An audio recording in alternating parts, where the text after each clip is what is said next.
A paz do Senhor, explicando a Bíblia comigo, Pastor Carlos.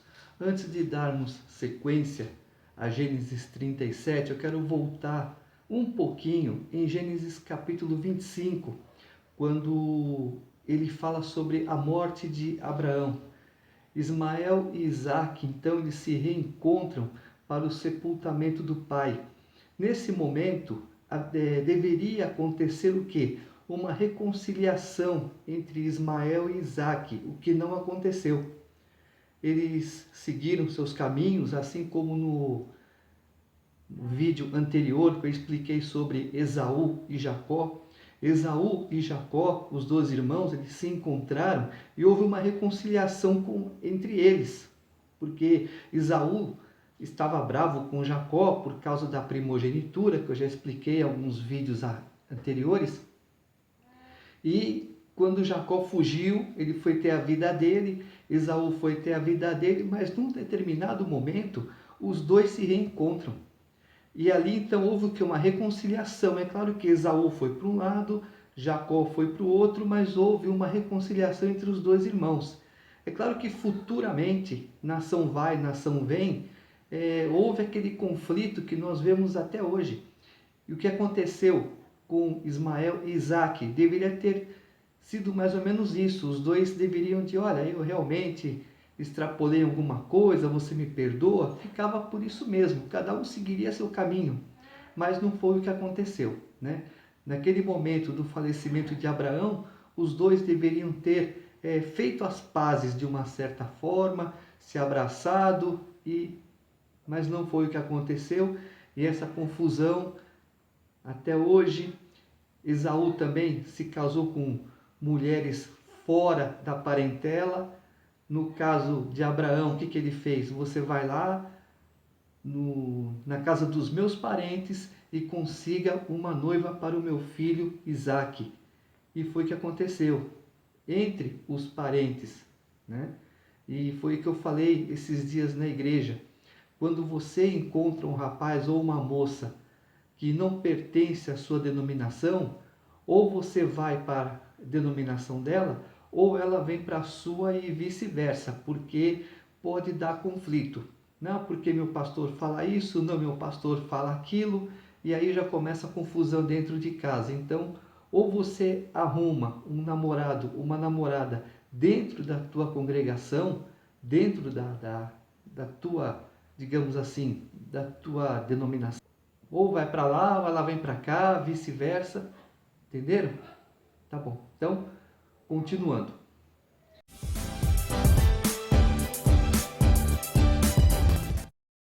Gênesis capítulo 37. Habitou Jacó na terra das peregrinações de seu pai, na terra de Canaã. Esta é a história de Jacó. Tendo José 17 anos, apacentava os rebanhos com seus irmãos. Sendo ainda jovem, acompanhava os filhos de Bila e os filhos de Zilpa, mulheres de seu pai, e trazia más notícias deles a seu pai. Bom, é aquele famoso dedo duro, né? Entrega tudo. A gente, quando é pequeno, vou citar um caso meu, um exemplo. Eu tinha ido até o banheiro da escola. Quando eu voltei, falei para a professora, professora, o banheiro está uma imundícia. Ah, eu não quero nem saber, né?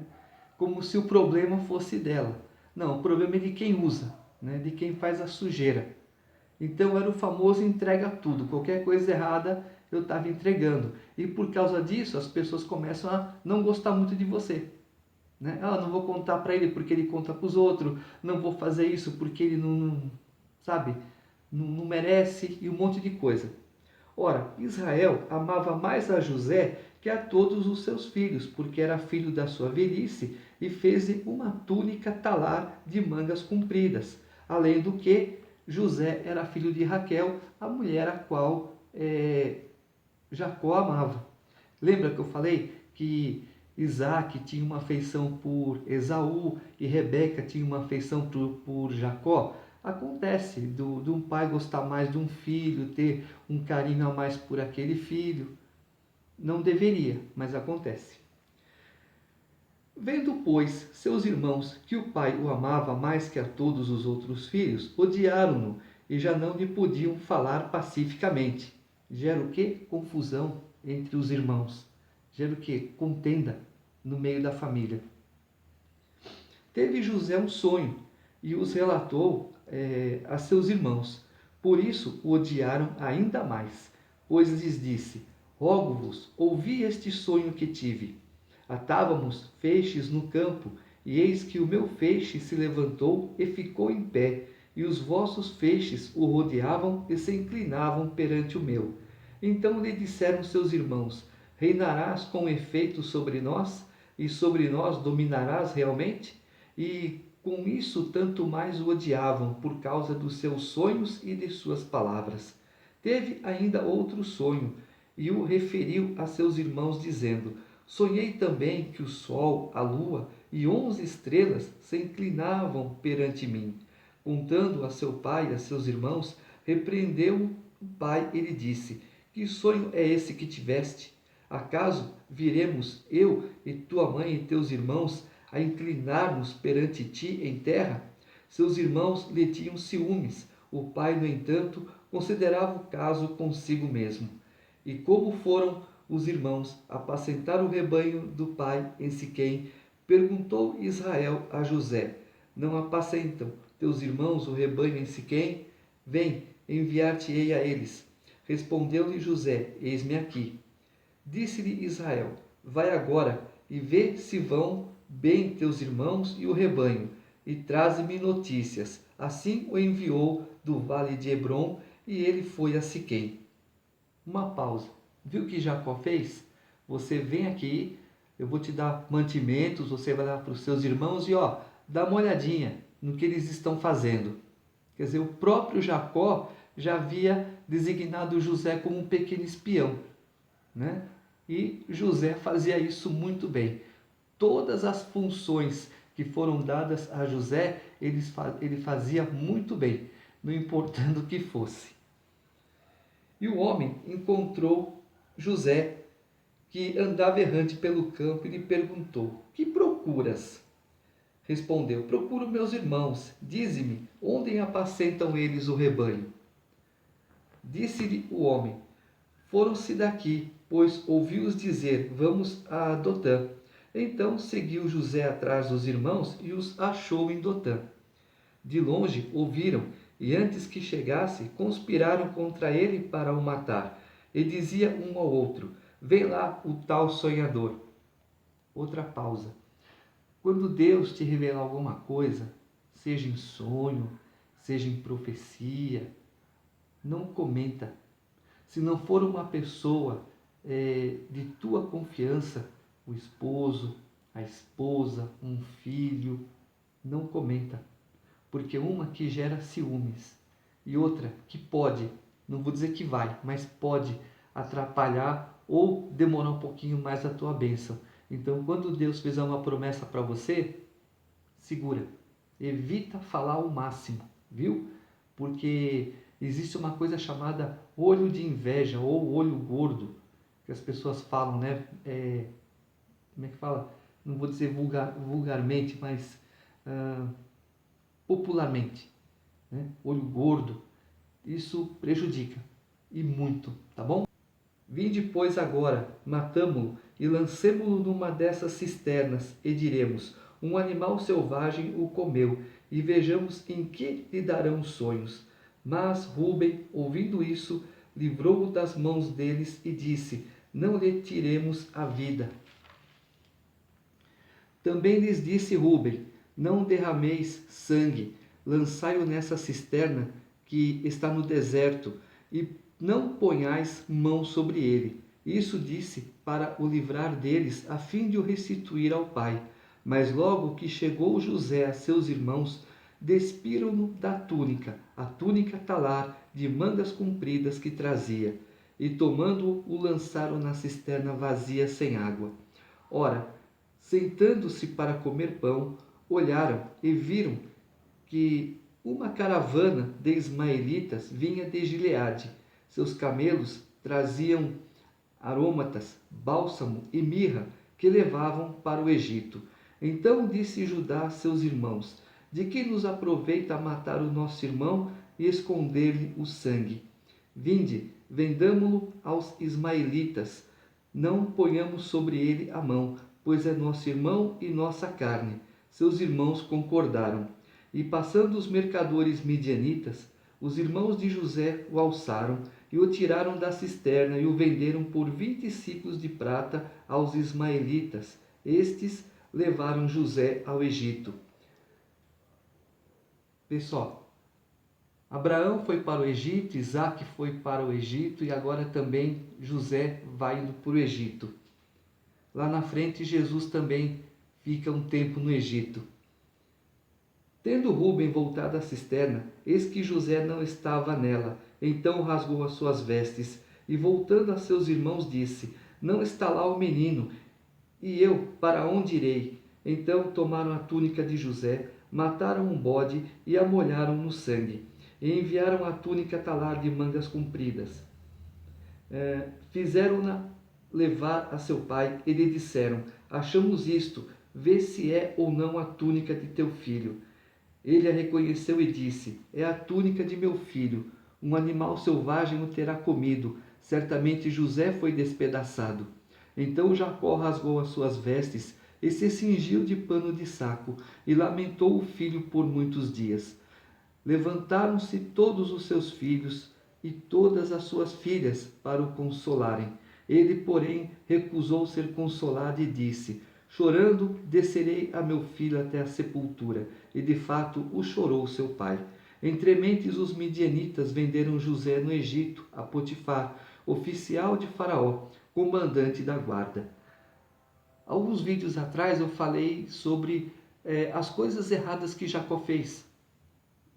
Que ele havia descascado umas varas para que o rebanho dele tivesse ovelhas listadas. Deus abençoou, mas olha Deus cobrando aqui agora. Viu o que eu falei? Lá na frente nós vamos ver. Olha Deus cobrando dele o engano. Deus abençoou. Jacó, eu ia te abençoar, mas não dessa maneira. Você tinha que pedir para mim e não tocar sua mãozinha. Agora vem a correção. Viu? Deus perdoa a alma? Perdoa, mas o corpo apanha.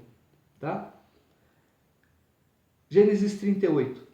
E aconteceu por esse tempo que Judá se apartou de seus irmãos e se hospedou na casa de um adulamita, chamado Ira.